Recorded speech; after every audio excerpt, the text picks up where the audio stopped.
Baik, terima kasih rakan setugas di studio. Assalamualaikum warahmatullahi wabarakatuh. Cerita pagi dari Labuan kita bawakan kepada anda berkenaan dengan pengurangan kawasan berisiko tinggi di wilayah Persekutuan Labuan. Sebelum ini kita mendapat maklumat bahawa 3 zon di wilayah Persekutuan Labuan ini diisytiharkan sebagai kawasan berisiko tinggi KBT, dan ini berdasarkan kepada 60% OKP orang kena pengawasan. Dan ini kita sasarkan hijau menjelang 2025. Sehubungan itu bersama dengan saya, ya, Tuan Haji Ridwan Haji Ismail, Timbalan Ketua Merangkap Pemangku Ketua Pegawai Eksekutif Badan Labuan, untuk menerangkan kepada kita strategi TBT dalam menangani isu dadah di Labuan. Silakan. Terima kasih. Saya bagi pihak pengurusan ataupun jawatankuasa pengurangan kawasan berisiko tinggi untuk dadah ni, yang mana di Labuan ini telah pun dikenalpasti ada 3 zon lah yang telah dikenalpasti, dan kita mesyuarat kita pada hari ini kita merangka dan kita mendengar tadi taklimat daripada AADK wilayah Persekutuan dan juga AADK Persabah, sekali juga dengan AADK Labuan itu sendiri mengenai perancangan-perancangan yang akan kita laksanakan.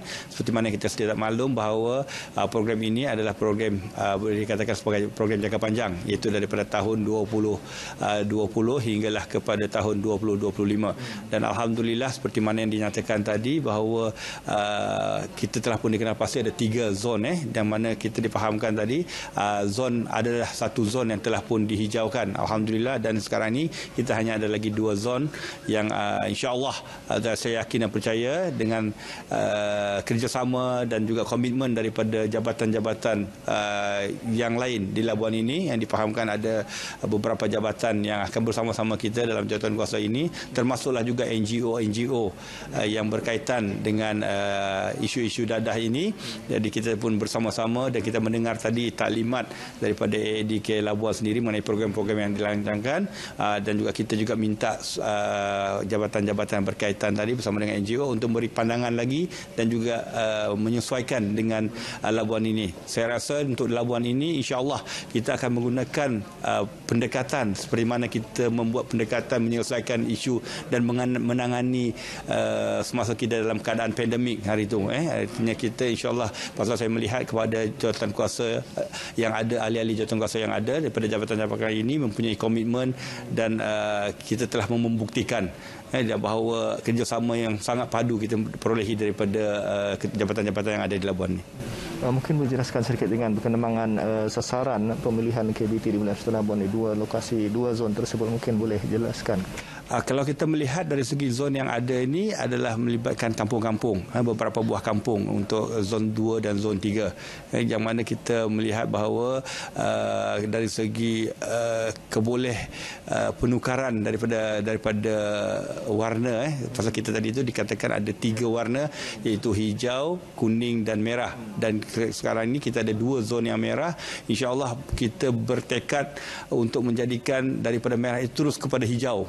Kita tidak mau lagi kuning dan sebagainya, dan kita merasakan bahawa dengan program-program yang disediakan tadi itu, saya yakin dengan komitmen yang ada daripada jabatan-jabatan yang ada dan juga NGO itu, saya yakin insya-Allah kita akan mencapai lebih awal lagi daripada sasaran tahun 2025 itu. Jadi mungkin kita akan cuba buat program sebaiknya dan menggunakan acuan kita di Labuan sendiri dengan kerjasama yang lain tu. Saya rasa insya-Allah paling lewat pun tahun 2023 insya-Allah kita akan dapatkan hijau. Mungkin sedikit harapan kerana ini juga akan memerlukan kerjasama komuniti di sekitar wilayah Persekutuan. Jadi mungkin harapan kepada warga Labuan sendiri dalam usaha mengurangkan kawasan berisiko tinggi.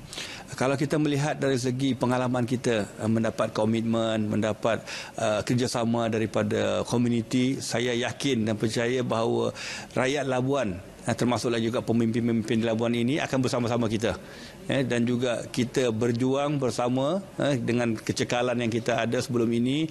Saya rasa tidak ada masalah untuk Labuan untuk kita mencapai dan menikmati. Dan seperti mana kita tahu bahawa isu dadah musuh nombor 1 negara ini adalah isu yang bukan statik, bukan dinamik. Pasal kita difahamkan tadi, kalaupun kita dapat zon hijau pada hari ini, tidak bererti kita akan selama-lamanya hijau. Jadi ini juga memerlukan komitmen dan perhatian terus seterusnya kepada semua penduduk. Jadi kita perlu menjadi mewar-warkan apa perjuangan yang perlu, perjuangan berterusan yang perlu kita laksanakan. Bukan hanya kita mencapai dan kita berhenti, tidak. Kita perlu melaksanakan perjuangan yang berterusan, dan inilah yang kita perlu terapkan kepada warga-warga Labuan. Terima kasih Cik Ridwan.